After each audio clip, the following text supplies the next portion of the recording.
Welcome my dear students. আজ আমি class 5-এর রায় ও Martin প্রশ্নবিচিত্রার 2025 সালের তৃতীয় পর্যায়ক্রমিক মূল্যায়নের আমাদের পরিবেশের 231 নম্বর পেজের 13 নম্বর স্কুলের প্রশ্নগুলি সলভ করব। চলো তাহলে শুরু করি।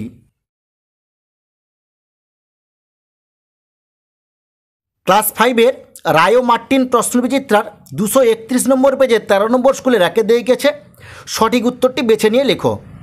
একের দাগ, একটি লুপ্তপ্রায় মাছ হলো, এর উত্তরটা হবে গ ন্যাদোস। একের দুয়ের দাগ, জীবাশ্ম জ্বালানি হলো, এর উত্তরটা হবে খ কয়লা।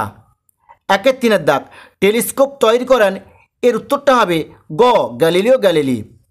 একের চারের দাগ, লেখাপড়া করা শিশুদের আইনত অধিকার, এর উত্তরটা হবে ক 14 বছর বয়স পর্যন্ত।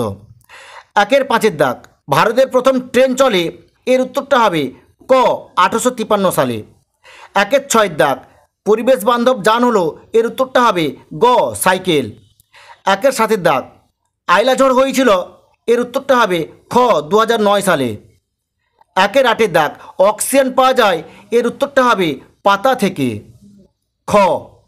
একের নয়ের দাগ, মুখ্য জ্বরের মূল কারণ হলো, এর উত্তরটা হবে খ চাঁদের আকর্ষণ। একের দশের দাগ, ধোঁয়াতে উপস্থিত বিষাক্ত গ্যাস হলো, এর উত্তরটা হবে গ কার্বন মনোক্সাইড। এরপরে দেখো দুয়ের দাগে, শূন্যস্থান পূরণ করো। দুয়ের একের দাগ, ট্রাম চলে ড্যাশ শক্তিতে, এর উত্তরটা হবে বিদ্যুৎ শক্তিতে। দুয়ের দাগ, ডেঙ্গু জ্বরের জীবাণু বহন করে ড্যাশ মশা, এর উত্তরটা হবে এডিস মশা। দুয়ের তিনের দাগ, সূর্য থেকে পৃথিবীতে আলো আসতে সময় লাগে ড্যাশ, এর উত্তরটা হবে 8 মিনিট। দুয়ের চারের দাগ, ড্যাশ মার্কা হেলমেট পরা উচিত, এর উত্তরটা হবে ISI মার্কা হেলমেট পরা উচিত। দুয়ের পাঁচের দাগ, তালপাতে লেখা বইগুলিকে ড্যাশ বলে, এর উত্তরটা হবে পুঁথি বলে। দুয়ের ছয়ের দাগ, মুখ্য জ্বরের ড্যাশ সময় পর গৌণ জ্বর হয়, এর উত্তরটা হবে 12 ঘন্টা 26 মিনিট পর গৌণ জ্বর হয়। এরপর দেখো তিনের দাগে, বাম স্তম্ভের সঙ্গে ডান স্তম্ভ মিলিয়ে লেখো। বাম স্তম্ভ ডান স্তম্ভ। তিনের একের দাগ, সৌরবিদ্যুৎ উৎপন্ন হয়, এর উত্তরটা হবে গ সোলার প্যানেলে। তিনের দুয়ের দাগ, পেয়ারা বিখ্যাত, এর উত্তরটা হবে ক বারুইপুর। তিনের দাগ, শিশু দিবস, এর উত্তরটা হবে ঘ জওহরলাল নেহরু। তিনের চারের দাগ, প্রচলিত শক্তি, এর উত্তরটা হবে খ কয়লা। এরপর দেখো চারের দাগে, নিচের প্রশ্নগুলির উত্তর দাও।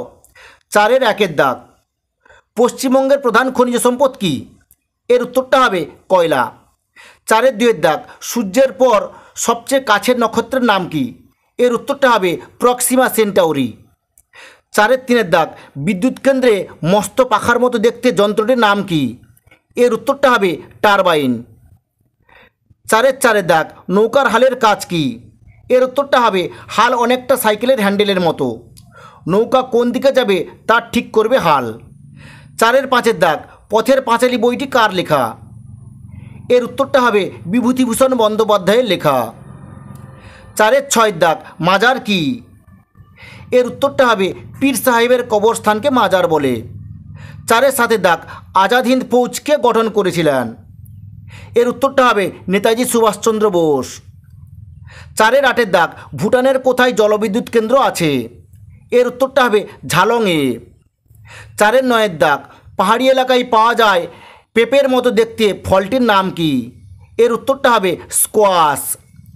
চারের দশের দাগ, পূর্ণগ্রাস সূর্যগ্রহণ কখন দেখা যায়, এর উত্তরটা হবে অমাবস্যা তিথিতে, যখন পৃথিবী চাঁদ ও সূর্য একই সরলরেখায় চলে আসে। এরপর দেখো পাঁচের দাগ, প্রশ্নগুলির উত্তর দাও। পাঁচের একের দাগ, হরপাবান কাকে বলে, এই প্রশ্নের উত্তরটি তোমাদের পাঠ্য বইয়ের 160 নম্বর পেজে, তোমরা এখান থেকে এইটুকু লিখে নেবে।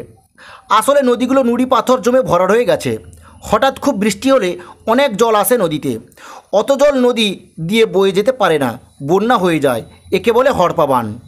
পাঁচের দুয়ের দাগ, চন্দ্রগ্রহণ কয় প্রকার এবং কি কি, এর উত্তরটা হবে চন্দ্রগ্রহণ 2 প্রকার, পূর্ণগ্রাস ও খণ্ডগ্রাস চন্দ্রগ্রহণ।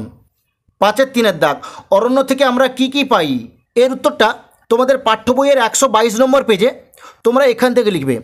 বনের গাছ আমাদের নানা কাজে লাগে, দরজা জানলা টেবিল চেয়ার তো আছেই, গাছের ছাল থেকে মশলা হয়, ছাল থেকে ওষুধও হয়, দড়ি তৈরির আঁশও হয়, পাতা লতা থেকেও ওষুধ হয়। আগে গাছের পাতার উপর লেখা হতো, এখনও গাছ থেকেই কাগজ হয়। এছাড়া ফুল ফল তো আছেই, পাতা থেকে থালা বাটি হয়। 5-4 দাগ, ভূমিকম্পের সময় আমাদের কি করা উচিত? এর উত্তরটা হবে, ভূমিকম্পের সময় আমাদেরকে ফাঁকা জায়গায় চলে যেতে হবে। সময় না পেলে টেবিলের নিচে বা খাটের নিচে ঢুকে পড়তে হবে। 5-5 দাগ, জলচক্র বলিতে কি বোঝায়? এই প্রশ্নের উত্তরটি তোমাদের পাঠ্য বইয়ের 136 নম্বর পেজে তোমরা এখান থেকে লিখবে। সূর্যের তাপে পুকুর, নদী, সমুদ্রের জল বাষ্প হয়ে উপরে উঠে যাচ্ছে, উপরে গিয়ে ঠান্ডা হচ্ছে। সূর্যের তাপেই সব হচ্ছে। সূর্যের তাপ ছাড়া জল বাষ্প না হলে পর্বতে বরফ হতো না, আবার সূর্যের তাপ ছাড়া তা গলতও না। সূর্যের তাপ থাকলে জলের প্রবাহ থাকবে, সূর্য থাকলে পর্বত থেকে নদী আসবে, জলের প্রবাহ থাকবে। আসলে কিন্তু শক্তিটা সূর্যই দিচ্ছে, তবে একটু ঘুরপথে জলের মাধ্যমে। এটাকে বলে জলচক্র। আর এই ছবিটা তোমরা এঁকে নেবে। এরপরে দেখো 6 দাগ, শিশুদের 5টি অধিকার সম্পর্কে আলোচনা করো। এই প্রশ্নের উত্তরটি তোমাদের পাঠ্য বইয়ের 176 নম্বর পেজে তোমরা এখানে একটা ঘর দেখতে পাচ্ছ, এখানে লেখা আছে শিশুদের কয়েকটা অধিকার। এখানে যতগুলো পয়েন্ট আছে সবগুলো তোমরা লিখে নেবে। এরপরে দেখো 7 দাগ, সূর্যগ্রহণ অথবা চন্দ্রগ্রহণের ছবি অঙ্কন করো এবং সূর্য, পৃথিবী এবং চাঁদের অবস্থান চিহ্নিত করো। সূর্যগ্রহণের ছবিটা তোমাদের পাঠ্য বইয়ের 164 নম্বর পেজে আছে। এটাই হচ্ছে সূর্যগ্রহণের ছবি, এটা তোমরা এঁকে নেবে। চন্দ্রগ্রহণের ছবিটা তোমাদের পাঠ্য বইয়ের 166 নম্বর পেজে, এই যে ছবিটা তোমরা দেখতে পাচ্ছ, আমি যেই ছবিটা দেখিয়ে দিচ্ছি, এই ছবিটা তোমরা এঁকে নেবে। ঠিক আছে, আজ এই পর্যন্ত। নেক্সট ভিডিওতে আমি 14 নম্বর স্কুলের প্রশ্নগুলি সলভ করব।